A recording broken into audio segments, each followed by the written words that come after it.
بسم اللہ الرحمن الرحیم۔ شروع اللہ کے نام سے جو بڑا مہربان نہایت رحم کرنے والا ہے۔ سورہ اعلیٰ کی فضیلت اور پڑھنے کا ثواب۔ اس سورہ کا نام اعلیٰ ہے۔ اس کی 19 آیات ہیں۔ اس سورہ کو مکی سورہ قرار دیا گیا ہے۔ یہ نزول کے اعتبار سے 8ویں سورہ جبکہ تدوین کے لحاظ سے 87ویں سورہ ہے۔ اس سورہ میں 1 رکوع ہے۔ اس سورت کا نام اس کی پہلی آیت سے لیا گیا ہے جس کے معنی برتر اور افضل کے ہیں۔ رسول خدا صلی اللہ علیہ وآلہ وسلم کا ارشاد گرامی ہے کہ جس نے سورہ اعلیٰ کی تلاوت کی اللہ تعالیٰ اسے رسول خدا صلی اللہ علیہ وآلہ وسلم، حضرت موسیٰ علیہ السلام، حضرت ابراہیم علیہ السلام پر نازل ہونے والے صحیفوں کے کل حروف کا 10 گنا ثواب عطا فرمائے گا۔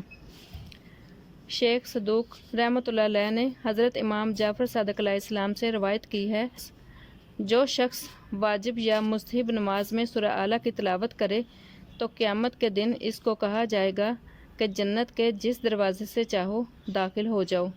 مجمع البیان میں ابی بن کعب سے روایت نقل ہوئی ہے کہ رسول خدا صلی اللہ علیہ وآلہ وسلم نے فرمایا، جو شخص سورہ اعلیٰ پڑھے گا گویا اس نے اللہ کی راہ میں ان اشیاء کے برابر صدقہ دیا ہے جن پر آفتاب اور مہتاب چمکتے ہیں۔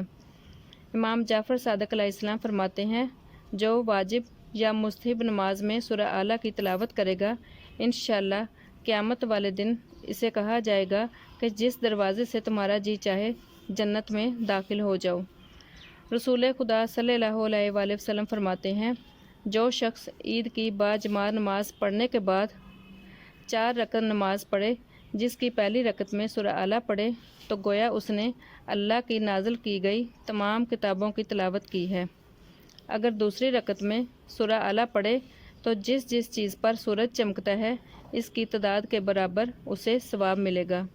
اگر تیسری رکعت میں سورۃ والضحیٰ پڑھے تو اسے تمام مساکین کو کھانے کھلانے، انہیں خوشبو لگانے اور صاف ستھرا کرنے کا ثواب ملے گا۔